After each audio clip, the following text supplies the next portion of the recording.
Assalamualaikum warahmatullahi wabarakatuh. Sampurasun. Wilujeng enjing, wilujeng tepang deui sareng Ibu Dini di channel Bahasa Sunda. Kumaha hidup tos siap diajar bahasa Sunda? Hayu urang diajar bahasa Sunda. Mingon ayeuna hidup diajar kadaharan sehat khas Sunda. Nyaeta mangrupakeun bab 3 kade 37 sareng 4.7. Tiap wewengkon di Indonesia mibanda kadaharan khas sewang-sewangan. Kitu deui jeung urang Sunda. Naon nu disebut kadaharan khas teh? Kadaharan khas nyaeta kadaharan nu cara khusus ngan ukur dipiboga ku hiji daerah atawa wewengkon. Ayeuna dina pangajaran ieu ku Ibu baris dipedarkeun. Ku hidep regepkeun nya. Naon wae nu kaasup contoh kadaharan khas urang Sunda?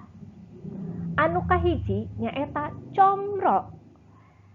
Salian comro aya oge anu ngaranna cireng. Saupami saatos cireng naonnya? Aya oge ngaranna awug. Anu kaopat nyaeta surabi, anu kalima nyaeta lotek, sareng anu kagenep sanguliwet. Ieu teh mangrupakeun salah sahiji contoh kadaharan khas urang Sunda. Dina kanyataanna mah rea pisan. Ku Ibu baris dipedarkeun genep kadaharan khas urang Sunda.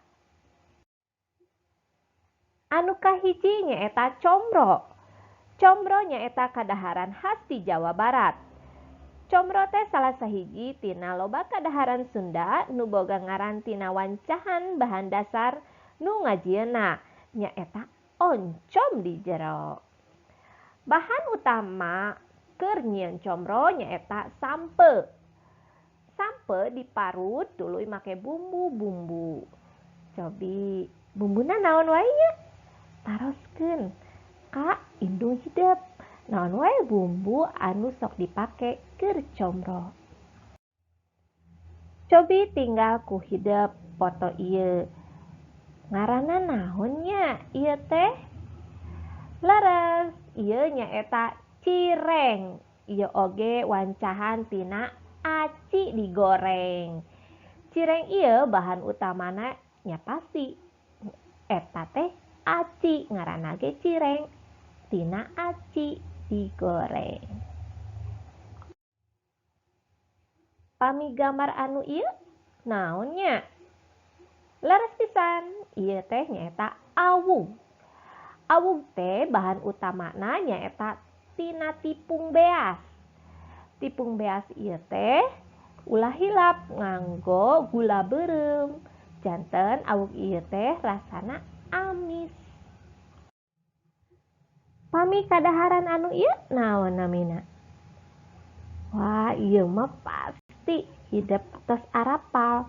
Bahkan aya dina lagu Sunda anu dikawihkeun ku si bungsu Bandung nyaeta surabi.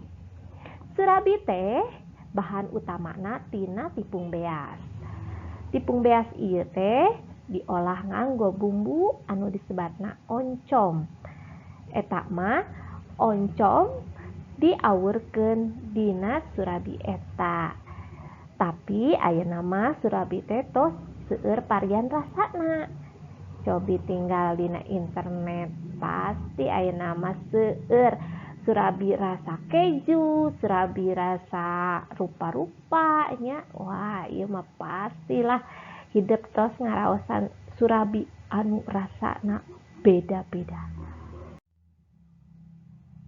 Saha anu pernah ngadahar kadaharan ieu?